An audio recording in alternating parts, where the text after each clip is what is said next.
Hello students, I Sanjeev Sharma welcome you to Maths Vision Institute. देखो, last video में हमने partial fraction का जो कॉन्सेप्ट है वो अच्छी तरह पढ़ा था। ठीक है, तो आज हम क्वेश्चंस करेंगे पार्शियल फ्रैक्शन पे जो बेस्ड है। तो देखो, ये एग्जांपल 11 है आपकी बुक का। Integrate dx upon x plus 1 into x plus 2। ठीक है, चलो इसका सोल्यूशन करते हैं। देखो, इसमें जो इंटीग्रल गिवन है हमें, वो गिवन है 1 upon x plus 1 into x plus 2। तो देखो, अब पार्शियल फ्रैक्शन में हमने क्या सीखा था, let 1 upon x plus 1 into x plus 2। देखो, सबसे पहले जो कंडीशन होती है वो हमें ये देखनी है कि न्यूमरेटर की डिग्री डिनोमिनेटर की डिग्री से छोटी होनी चाहिए। ठीक है, degree of numerator must be less than the degree of the denominator, जो कि यहाँ पर है क्योंकि ऊपर कांस्टेंट है। कांस्टेंट की डिग्री 0 होती है और नीचे हमारे पास क्वाड्रेटिक पॉलिनोमियल है। ठीक है, तो अब हमें पता है कि नीचे ये दोनों लीनियर फैक्टर्स हैं, तो इनके जो पार्शियल फ्रैक्शन बनेंगे वो बनेंगे a upon x plus 1 plus b upon x plus 2। ठीक है, लीनियर के ऊपर कांस्टेंट आता है हमेशा। This implies that 1 upon x plus 1 into x plus 2 is equal to, अब देखो राइट हैंड साइड में इन दोनों डिनोमिनेटर्स का एलसीएम ले लो। देखो, एलसीएम हमेशा वही आएगा जो लेफ्ट हैंड साइड में जो डिनोमिनेटर है। लेफ्ट हैंड साइड का डिनोमिनेटर क्या है, x plus 1 into x plus 2, तो इनका एलसीएम भी हमेशा लेफ्ट हैंड साइड के डिनोमिनेटर के इक्वल आएगा। तो इसका एलसीएम बन गया x plus 1 into x plus 2। ठीक है, तो अब देखो, ये जो एलसीएम है x plus 1 into x plus 2, इसको एक्स प्लस 1 से डिवाइड करेंगे। ठीक है, तो एक्स प्लस 1 कैंसिल हो जाएगा, एक्स प्लस 2 रह गया। अब इस एक्स प्लस 2 को इस न्यूमरेटर से ए से मल्टीप्लाई कर दो, तो ये आ जाएगा ए इंटू एक्स प्लस 2, फिर प्लस। इसी तरीके से अब एलसीएम को x प्लस 2 से डिवाइड करो, क्या आ गया हमारे पास, x प्लस 1, तो b को x प्लस 1 से कर दो मल्टीप्लाई, तो ये आ जाएगा b इंटू एक्स प्लस 1। ठीक है, छोटी क्लासेस में ऐसे सीखा था एलसीएम से सॉल्व करना हमने। ठीक है, तो अब देखो, ये दोनों डिनोमिनेटर तो कैंसिल हो गए आपस में, तो हमारे पास क्या आ गया, ये जो न्यूमरेटर है ax plus 2 plus bx plus 1, ये हमारे पास 1 के इक्वल आएगा। ठीक है, क्योंकि दोनों फ्रैक्शन इक्वल है और डिनोमिनेटर इक्वल थे, कैंसिल हो गए, तो इसका मतलब दोनों न्यूमरेटर इक्वल होने चाहिए। That means a into x plus 2 plus b into x plus 1 is equal to 1। ठीक है, चलो अब देखो, अब हमें यहाँ पर a और b की वैल्यूज फाइंड आउट करनी है। ये जो कांस्टेंट a और b है, इनकी वैल्यूज हमें फाइंड आउट करनी है। देखो, यहाँ पर हम दो तरीके होते हैं a और b को फाइंड आउट करने के लिए। ठीक है, पहला तरीका होता है कंपेयरिंग द कोएफिशिएंट्स और दूसरा तरीका होता है x की कुछ वैल्यू पुट करके हम a और b निकाल सकते हैं। तो वो दोनों तरीके सीखते हैं। ठीक है, पहले हम कंपेयरिंग द कोएफिशिएंट करते हैं। देखो, कंपेयरिंग द कोएफिशिएंट का मतलब है कि x का कोएफिशिएंट x के कोएफिशिएंट के साथ कंपेयर होगा और कांस्टेंट के साथ। मीन सपोज हम इस लेफ्ट हैंड साइड को सॉल्व करते हैं, तो क्या आएगा, a into x plus 2a plus, फिर इसको सॉल्व करो, b को मल्टीप्लाई करो, ये आ जाएगा bx plus b is equal to 1। तो यहाँ देखो, ये x की टर्म्स कौन कौन सी है, ax प्लस bx को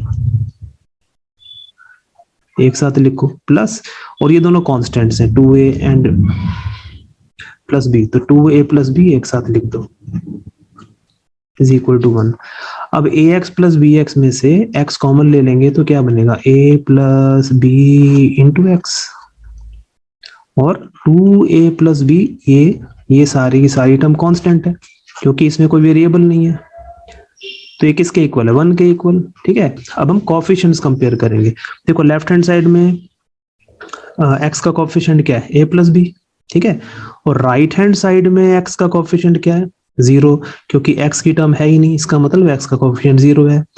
लेफ्ट हैंड साइड में जो x का कोएफिशिएंट है it should be equal to the coefficient of x in the right hand side which is 0। तो मतलब a प्लस बी हमें 0 के इक्वल आ गया, ठीक है। और इसी तरीके से अब 2a प्लस बी करो। 2a प्लस बी क्या है यहाँ पर, 2a प्लस बी यहाँ कॉन्स्टेंट है और राइट हैंड साइड में कॉन्स्टेंट क्या है 1, इसका मतलब 2a प्लस बी 1 के इक्वल है, ठीक है। तो 2a प्लस बी की वैल्यू 1 के इक्वल आ गई। अब इन दोनों इक्वेशन को सॉल्व करके हम ए और बी निकाल सकते हैं, ठीक है।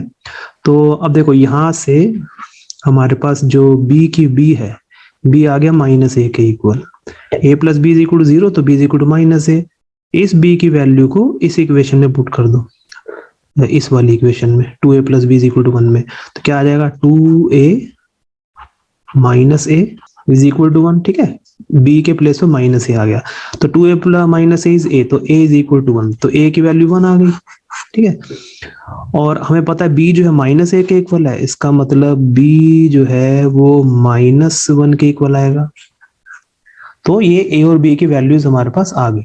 एक तो ये तरीका है कोफिशिएंट कंपेयर करने का, ठीक है।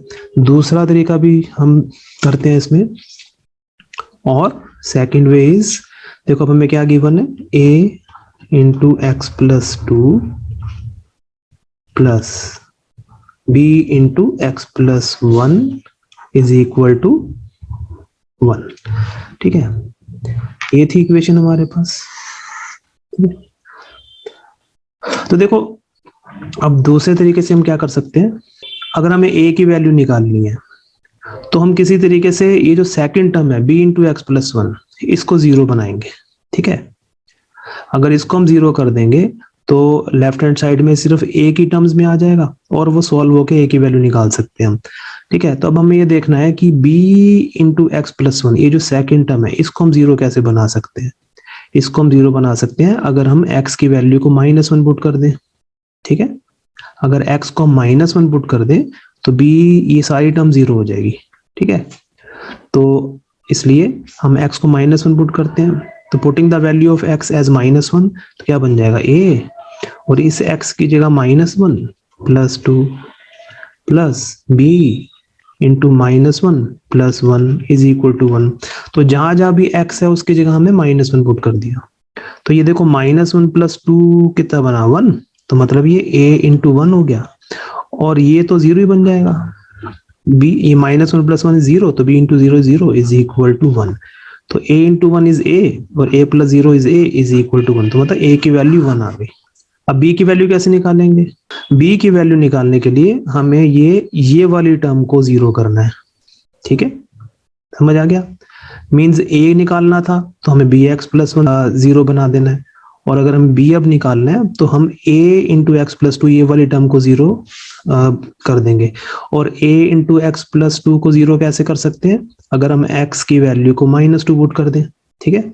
तो अब x की वैल्यू को -2 ले लेते हैं हम, तो देखो क्या आएगा, x की वैल्यू को -2 लेते हैं तो ये बन जाएगा a into -2 plus 2 plus b into -2 plus 1 is equal to 1, ठीक है।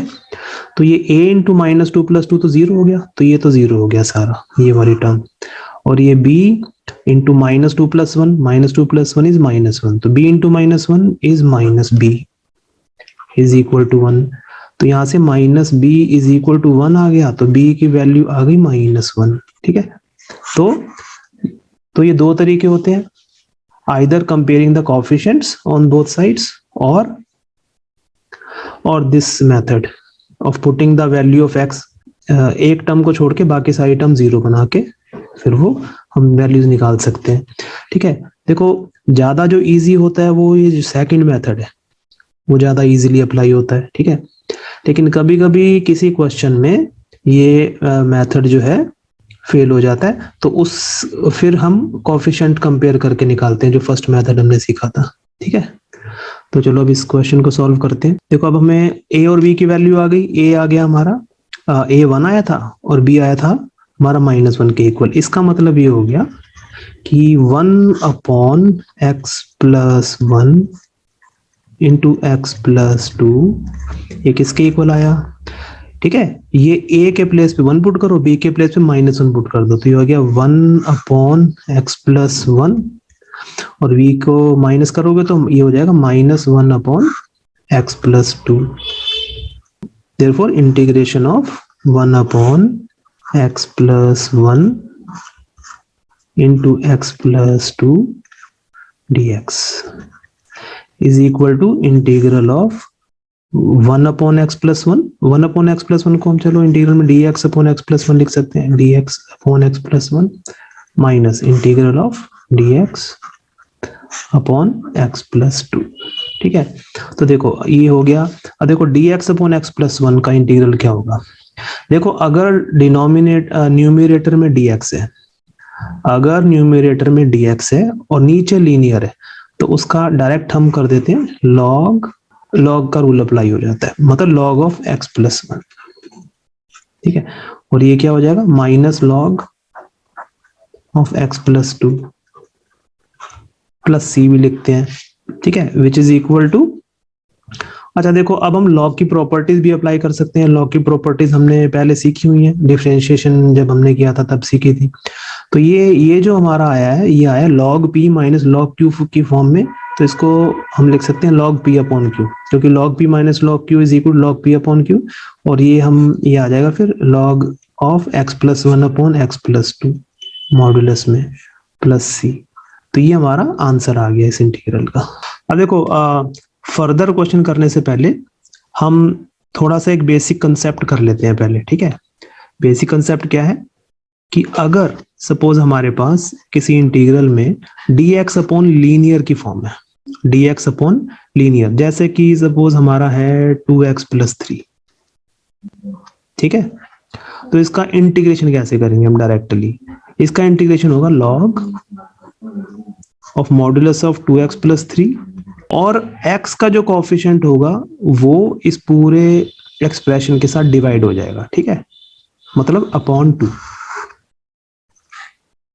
जो कि हम ऐसे भी लिख सकते हैं 1/2 into log of mod 2x+3। ठीक है, प्लस सी तो चलो होता ही है, समझ आ गया। अगर dx के नीचे लीनियर है, ठीक है, तो वो इस तरीके से करना है। फॉर एग्जांपल चलो एक एग्जांपल और लेते हैं। सपोज हमारे पास है dx अपॉन -2x+9। तो इसका इंटीग्रेशन कैसे करेंगे, इसका इंटीग्रेशन होगा log, ठीक है, और मॉडुलस में -2x+9। ठीक है, और x का कोएफिशिएंट है -2, तो -2 से डिवाइड कर देंगे तो वो 1/-2 आ जाएगा, या फिर -1/2 लिख सकते हैं। ये इसका इंटीग्रल आ गया। अगर हमारे पास है dx अपॉन x+5, तो इसको भी ऐसे करना है log of modulus of x+5। ठीक है, और x का कोएफिशिएंट 1 है, और 1 को इससे डिवाइड करो या ना करो तो उससे इसकी वैल्यू पे असर नहीं पड़ेगा, इसलिए इसको एज इट इज छोड़ेंगे। ठीक है, तो ये एक टाइप हो गया। तो देखो अब एक और टाइप का हम समझते हैं। ठीक है, अगर सपोज हमारे पास कोई है इंटीग्रल dx अपॉन लीनियर, पर लीनियर के ऊपर कुछ पावर है। ठीक है, यहाँ पर तो लीनियर के ऊपर पावर 1 है हर एक में, जो अभी तक एग्जांपल किया हमने। ठीक है, लेकिन यहाँ अगर किसी केस में लीनियर की पावर में कुछ होल पावर आ जाए, जैसे कि 3x+2 whole raise to power 2 आ गया सपोज। ठीक है, तो इसको हमें directly x raise to power n वाले फॉर्मूले से करना है। ठीक है, तो कैसे करेंगे, सबसे पहले हम ऐसा करेंगे, ये जो 3x+2 whole raise to power 2 है, इसको हम 3x+2 whole raise to power -2 लिख सकते हैं। ठीक है, dx, तो ये जो है हमारा किस फॉर्म में आ गया, ये आ गया x raise to power n की फॉर्म में। अगर हम 3x+2 को x मान के चले तो x raise to power n की फॉर्म में। ठीक है, और x raise to power n का इंटीग्रल क्या होता है, x raise to power n+1 upon n+1। ठीक है, और प्लस c करते हैं उसमें। ठीक है, तो देखो इसमें भी सेम वैसे ही करना है। ठीक है, ये x raise to power n है, यहाँ पे 3x+2 रेज टू पावर -2 है, तो ये बन जाएगा 3x+2 raise to power -2+1 upon -2+1, which is equal to 3x+2 raise to power -1 upon -1। ठीक है, फर्दर इसको देखो ऐसे लिख सकते हैं हम, ये माइनस हम ऊपर शिफ्ट कर सकते हैं, तो ये आ जाएगा minus of 3x plus 2 whole raise to power minus 1, और ये बन गया माइनस 1 अपॉन 3x प्लस 2, ये इसका इंटीग्रल आ गया। ठीक है, क्योंकि 3x plus 2 whole raise to power minus 1 means 1 upon 3x plus 2। ठीक है, ऐसे सपोज एक एग्जाम्पल हम और लेते हैं इस तरीके का। सपोज हमारे पास है dx अपॉन एक लीनियर ले लेते हैं, सपोज हम 5x माइनस 2, ये 3x का जो कॉफिशेंट है इससे भी डिवाइड होगा ये। ठीक है, जैसे सपोज यहाँ समझ लेते हैं, यहाँ पर सपोज हमारे पास है 5x माइनस 2 होल क्यूब, तो ये बन जाएगा हमारा integral of 5x minus 2 whole raise to power minus 3 dx। ठीक है, नाउ इसको हम x raise to power n वाले फॉर्मूले से करेंगे, तो ये बन जाएगा इसका integral 5x minus 2 whole raise to power minus 3 plus 1 upon minus 3 plus 1। ठीक है, और यहाँ हमें ध्यान ये रखना है कि x का जो कॉफिशिएंट है वो भी इस पूरे एक्सप्रेशन के साथ डिवाइड होगा। ठीक है, मीन्स तो हमें इसको डिवाइड भी करना है 5 के साथ, तो that means it is equal to 5x minus 2 raise to power minus 2 upon ये माइनस 3 इंटू माइनस 2, ये बन गया माइनस 3 प्लस 1 बन गया माइनस 2, और माइनस 2 इंटू 5 बन गया माइनस 10। ठीक है, तो दैट मीन्स इसका इंटीग्रल क्या आ जाएगा, minus 1 upon 10 into 1 upon 5x minus 2 whole square, which is equal to minus 1 upon 10 into 5x minus 2 whole square. ठीक है, तो ये हमें ध्यान रखना है कि x का जो कोएफिशिएंट है वो हमेशा डिवाइड करना है नीचे। ठीक है, देखो यहाँ पे भी डिवाइड होना चाहिए था, तो यहाँ पे भी ये x का कोएफिशिएंट 3 यहाँ डिवाइड हो गया, तो यहाँ पर ये आ जाएगा माइनस 1 इंटू 3।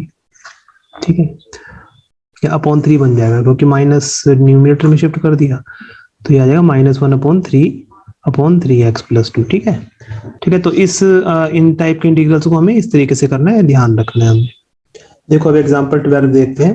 एग्जांपल 12 है x square plus 1 upon x square minus 5x plus 6 dx। ठीक है, तो चलो इसको करते हैं।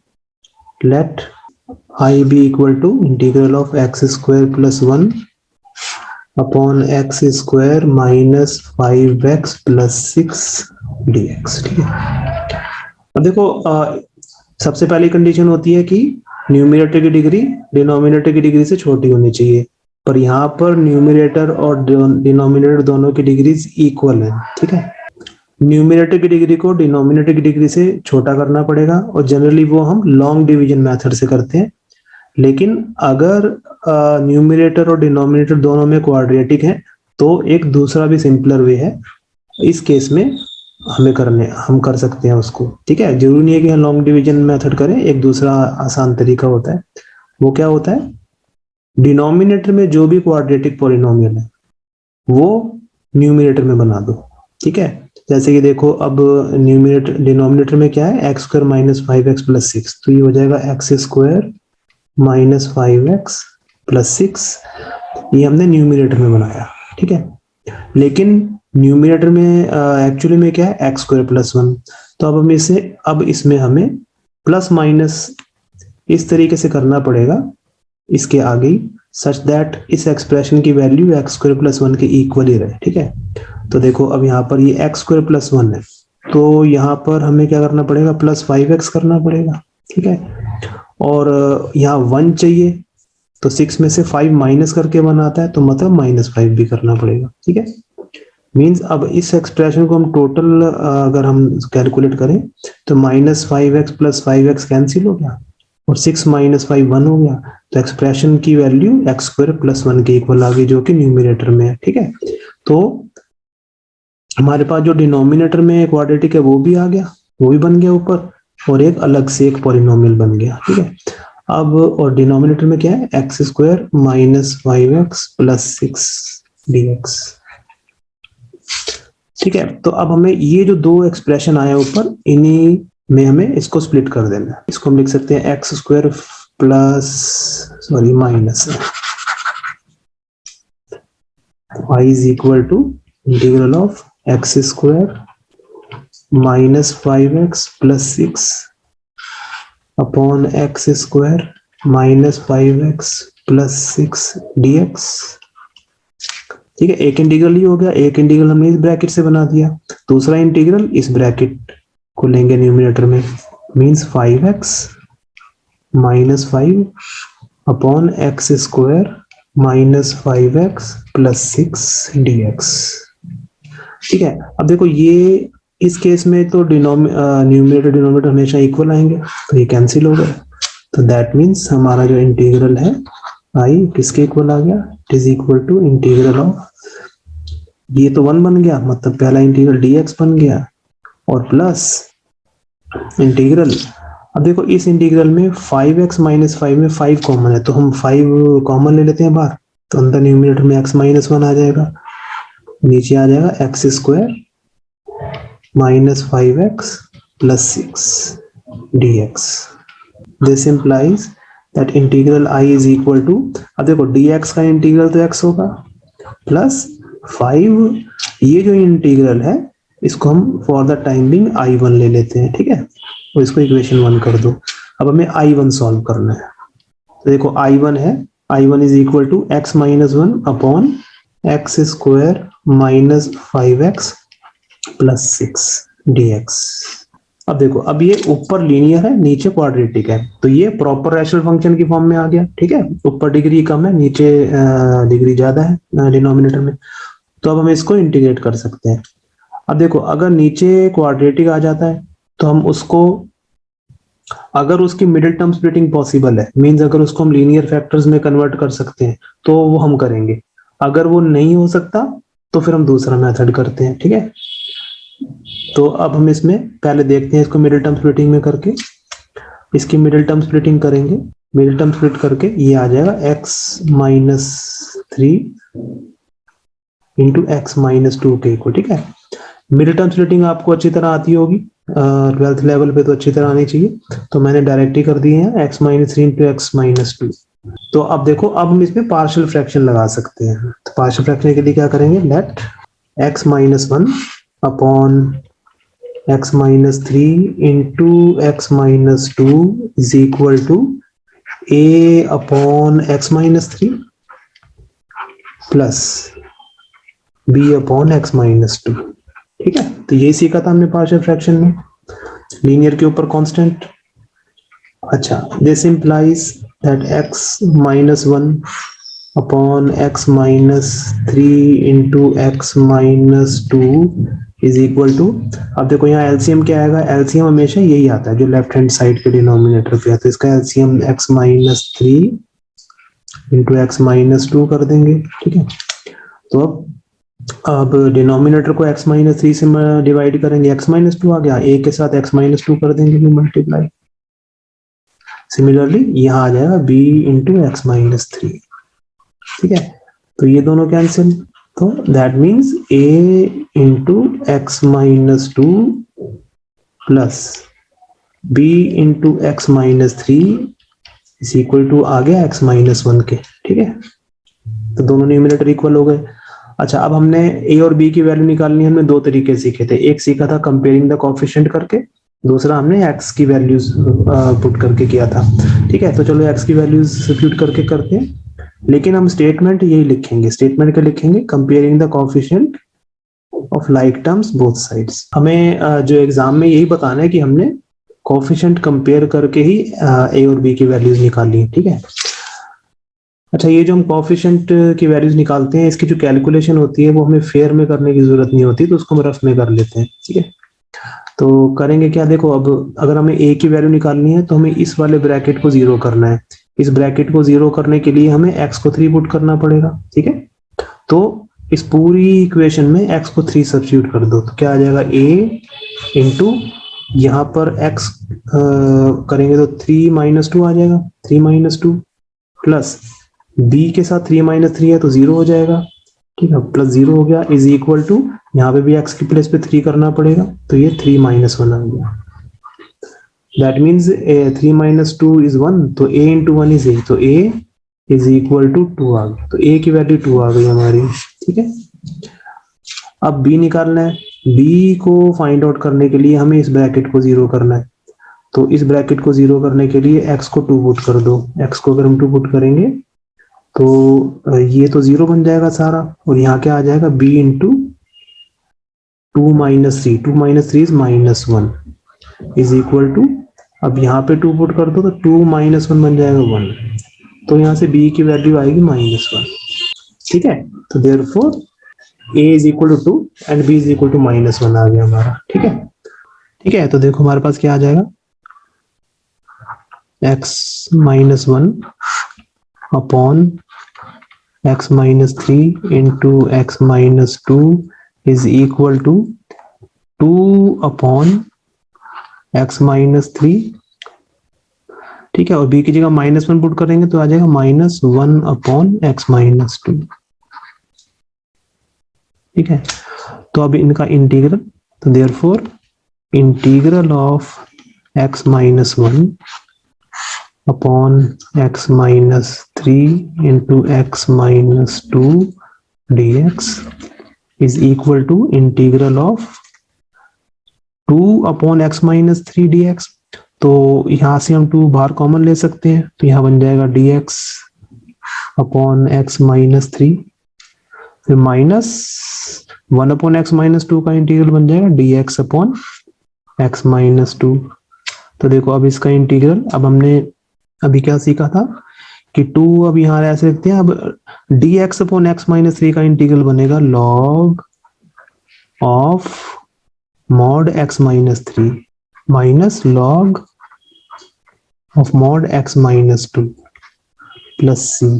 ठीक है, तो ये I1 की वैल्यू आ गई। अब इस I1 की वैल्यू को, ये जो हमने इक्वेशन 1 की थी, अच्छा इसको भी इक्वेशन 1 कर दिया था, इसको इक्वेशन 2 कर दो फिर। ठीक है, इसको इक्वेशन 2 कर देते हैं, और अब इक्वेशन 1 में पुट कर दो I1 की वैल्यू, तो क्या आ जाएगा हमारे पास, जो इंटीग्रल है I is equal to x plus 5 into I1 आया था, यहाँ पर I1 की वैल्यू पुट कर दो 2 log of mod x -3 minus log of mod x -2।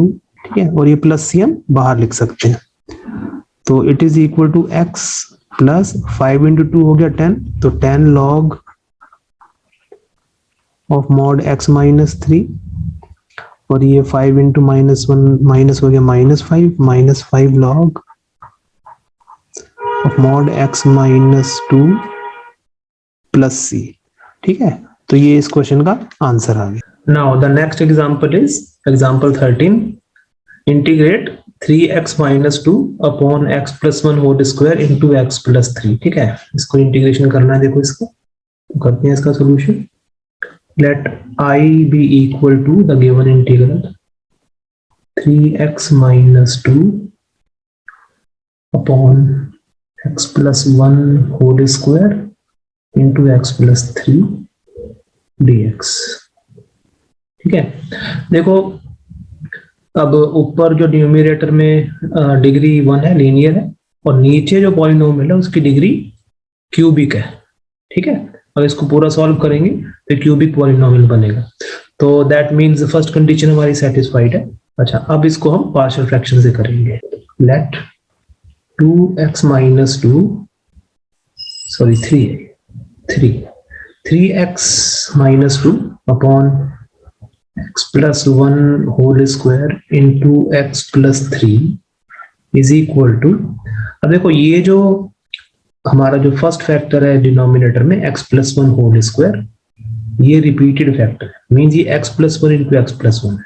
तो रिपीटेड फैक्टर के लिए हम कैसे पार्शियल फ्रैक्शन बनाते हैं, पहले हम कांस्टेंट लिखेंगे a अपॉन x + 1 प्लस फिर constant b upon x + 1 whole square. ये फर्स्ट वीडियो में पूरा जो है वो एक्सप्लेनेशन है कि किस टाइप के फैक्टर में कैसा पार्शियल फ्रैक्शन बनता है। ठीक है, तो ये स्क्वायर तक जाएगा क्योंकि यहाँ पर इसकी होल पावर 2 है, तो 1 से लेके 2 तक जाएगा, प्लस अब ये next factor x plus three, x plus three के ऊपर एक कांस्टेंट और आएगा, सी ले लेते हैं, c upon x plus three.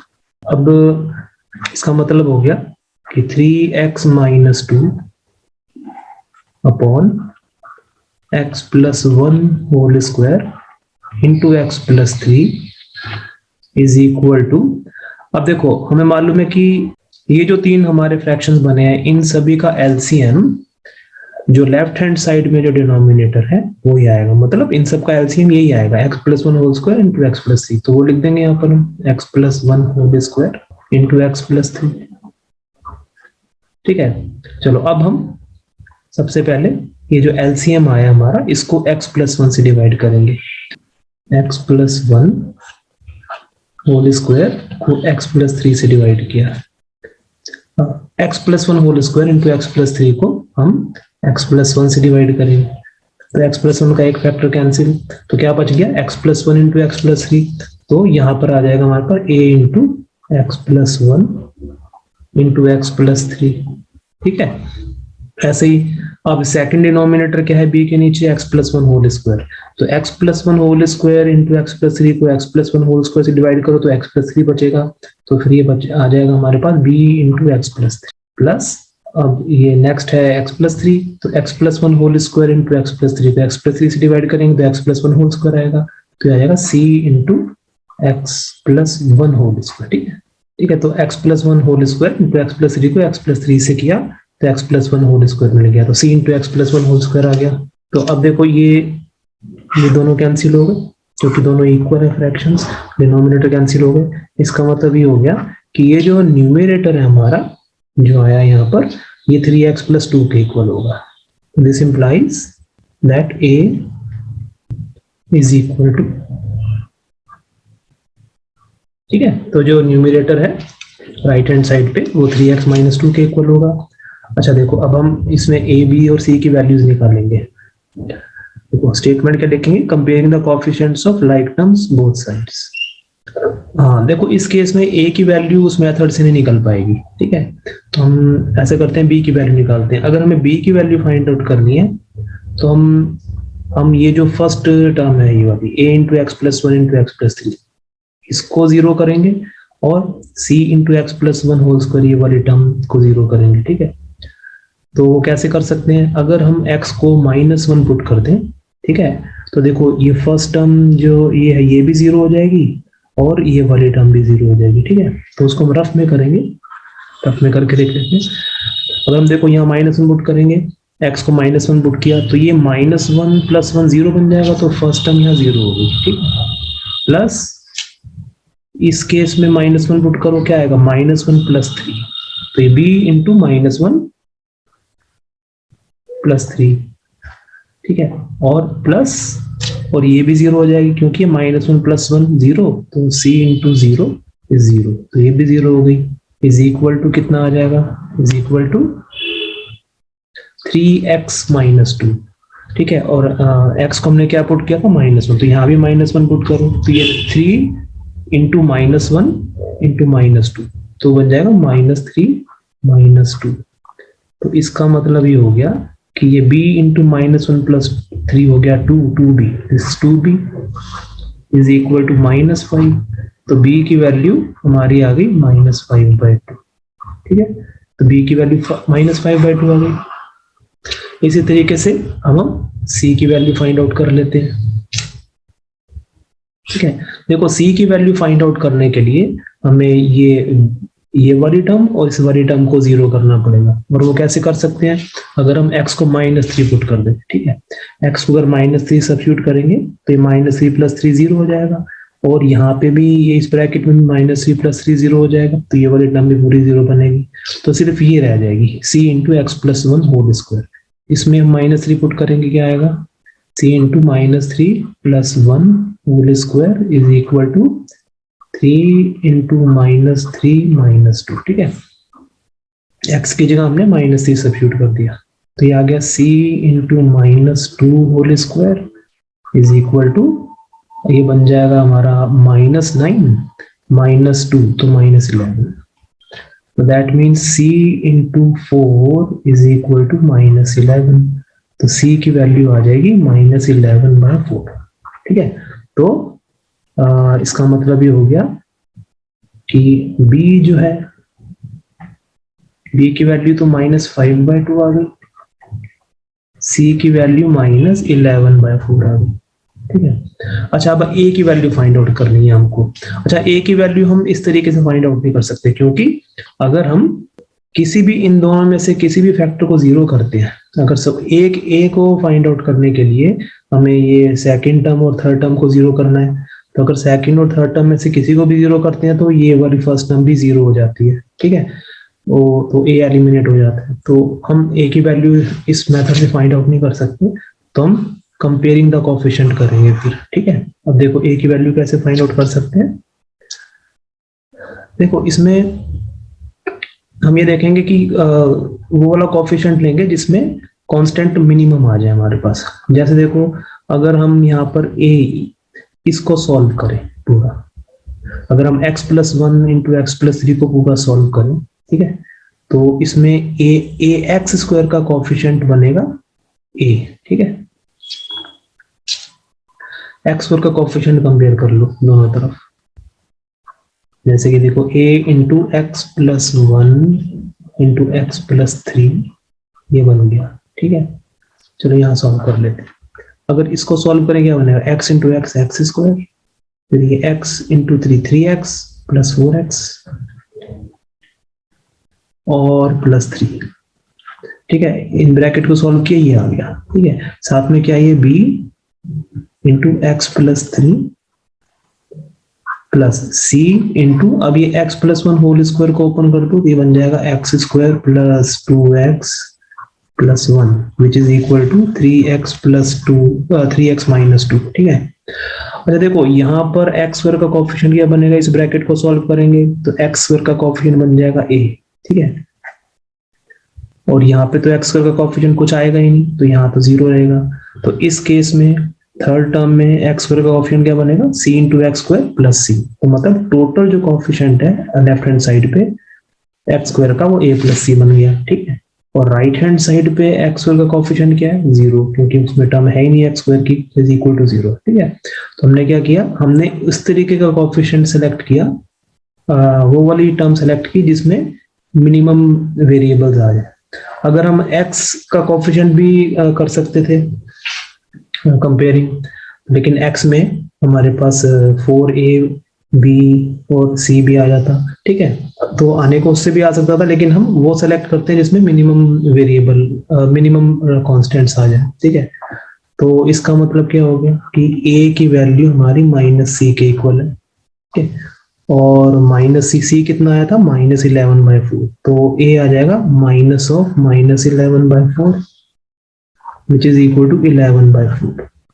ठीक है, तो ये a की वैल्यू आ गई। Simplify integral i is equal to, देखो इसमें जो फर्स्ट इक्वेशन हमारी बनी है इसमें वैल्यूज पुट कर लेते हैं हम। ये इक्वेशन 1 कर लेते हैं, इसमें a b और c की वैल्यू पुट करेंगे। ठीक है, तो देखो क्या इक्वेशन बन जाएगी, तो ये हो जाएगा a हमारा कितना आया था, ये आया 11/4, तो a के प्लेस पे 11/4 पुट करोगे तो बन जाएगा 11/4 इंटू x+1। फिर b कितना आया है, b है -1, तो -5/2 into x+1 whole square and plus c है 11, c है -11/4, तो -11/4 इंटू x+3। तो जो इंटीग्रेशन है वो इन सब के इंटीग्रल के इक्वल आ जाएगा। अब यहाँ से देखो हम 11/4 कॉमन ले सकते हैं, 11/4 कॉमन ले लिया, into integral of dx upon x+1। यहाँ से देखो ये 5/2 भी कॉमन आ सकता है, तो ये बन जाएगा -5/2 into integral dx upon x+1 whole square. और यहाँ से -11/4 कॉमन ले लो, तो ये हो जाएगा -11/4 into integral dx upon x+3। ठीक है, अब इसको इंटीग्रेट कर देना है हमको। Now this is equal to 11/4। अब देखो ये dx अपॉन लीनियर है, तो इसका सीधा हो जाएगा log ऑफ mod x+1। ठीक है, अगर यहाँ पर x का कोई कोएफिशिएंट होता अदर देन 1 तो हम आगे डिवाइड कर देते उसको, ठीक है। ऐसे यहाँ पर ये बन जाएगा -5/2 इंटू इंटीग्रल, देखो ये x+1 होल स्क्वायर है, ठीक है, क्योंकि ये पावर जो है वो 1 के अलावा कुछ और आ गई, यहाँ पे होल स्क्वायर आ गया, होल क्यूब। उस केस में इसको हम इस तरीके से लिख देंगे x+2 whole raise to power -2, जिससे कि x raise to power n की फॉर्म में आ जाएगी, ठीक है, dx -11/4, और ये dx अपॉन x+3 का बन जाएगा log of mod of x+3 और प्लस c कर देते हैं, ठीक है। Now this is equal to 11/4 log of mod x+1, ये बन गया -5/2। अब देखो x+2 whole raise to power -2 का इंटीग्रल क्या बन जाएगा, वो बन जाएगा x+2 whole raise to power -2+1 upon -2+1, और -11/4 log mod x+3 plus c, ठीक है। तो this is equal to 11/4 into log modulus of x+1 mod, ये जो -11/4 इंटू लॉग x+3 है, इसको हम यहाँ लिख लेते हैं, इसके आगे -11/4 log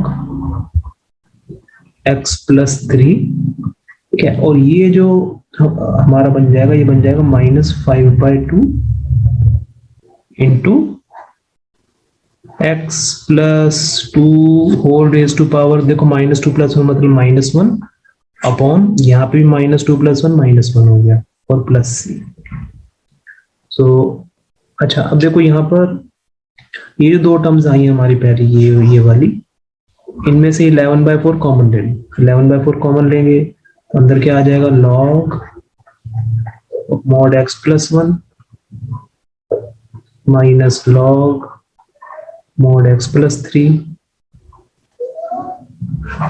ठीक है। अब देखो ये जो माइनस और माइनस कैंसिल हो गए तो प्लस हो जाएगा, प्लस 5/2 इंटू, और ये x+2 whole raise to power -1 को हम लिख देंगे 1 अपॉन x+2 प्लस c।